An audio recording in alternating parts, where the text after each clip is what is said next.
was released in 1986, and even though it's over 20 years since its initial release, most fans don't know that there's actually 5 different endings to the game. And some of these finales may surprise you.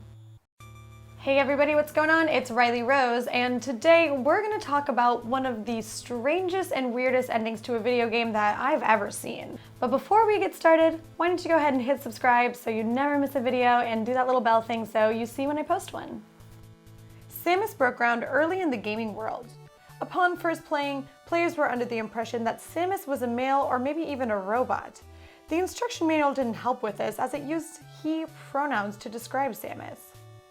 This was all part of Nintendo's plan to surprise gamers with the reveal that Samus is actually a woman. Obviously, we all kind of know this stuff, so let's go through these endings now. The various endings are dependent on how long it takes players to get through the game. If you beat the game in more than 5 hours in regular play, you just see a dejected Samus facing away from the camera. If you beat the game in 5 hours, Samus faces the screen and waves to you. If you beat it in 3 to 5 hours, Samus actually takes her helmet off, revealing that she's a woman. Obviously, that ending where Samus turns out to be a girl was the big topic of discussion when it came to this game. And yeah, honestly, it shouldn't have been that big of a shock. Yes, it was very big for the time to have a female lead. She was the first one to do that. But there was also a lot of references to the movie Aliens, so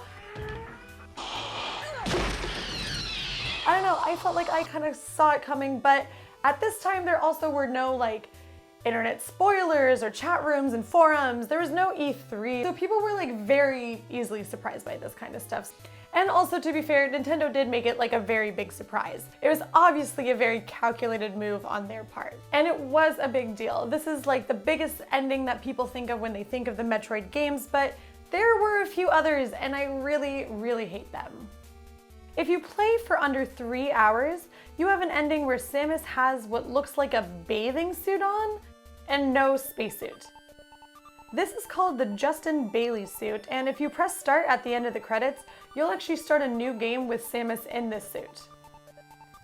It is totally weird. It's a little weird because it's kind of this weird bikini thing that she's wearing, but I tried to kind of ignore it and be you know, whatever, maybe it's a leotard, a gymnast leotard, and she's just more ready to be agile in space. That was just lying to myself, because then there's the last ending.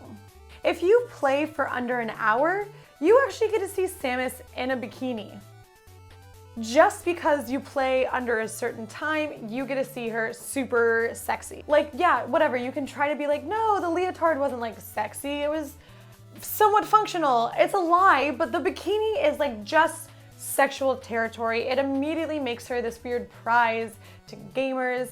Video games are made for men and marketed for men sometimes, and there's the proof in the pudding. Even though it was a strong female lead, you had to sprinkle that little thing in of sexy lady. You can't just be strong without the sexy at this time. And that's kind of the problem too, because it wasn't really just at this time.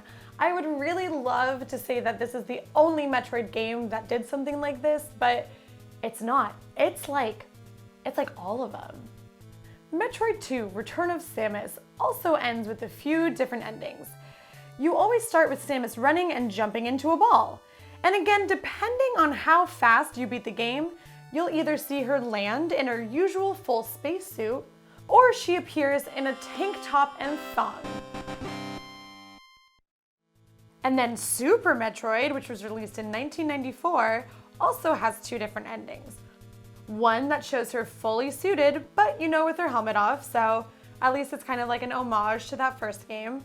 But then you have another ending with, wait for it, a thong-like bikini with a tank thing, kind of whatever. It's basically just another bikini swimsuit. You'd think that it'd stop there. Now we're through 3 games and they all end with a little sexy something at the end depending on how fast you beat the game. But no, this trend just keeps going. It's so crazy.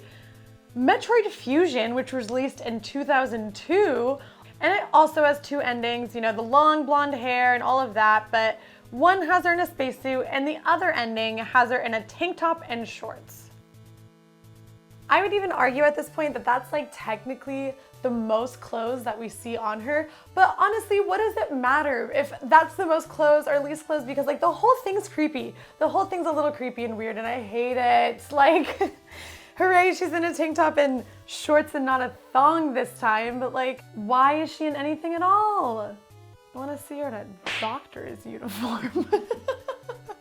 Yeah, like I don't want like dress up slutty Samus. I want like Dr. Samus. If I play and beat it in under 1 hour, I want to see her with a PhD in her hand.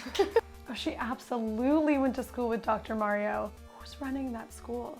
I love the Metroid series. I love Samus. Like, she absolutely is a huge, huge influence on female-led video games. She opened the door for them to be marketable, profitable, and playable. Like, absolutely a huge deal, but I just hate this weird trend that made her a prize to be won, even though she was such a strong character.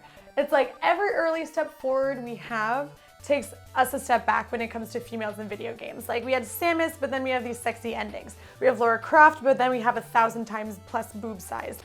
1,000 plus boob size. She continues to kick butt in the new Super Smash Bros. For the Nintendo Switch, and she happens to be one of my favorite characters. So, can't say that I don't like her. I'm absolutely allowed to love her, but criticize the way in which that she's presented sometimes.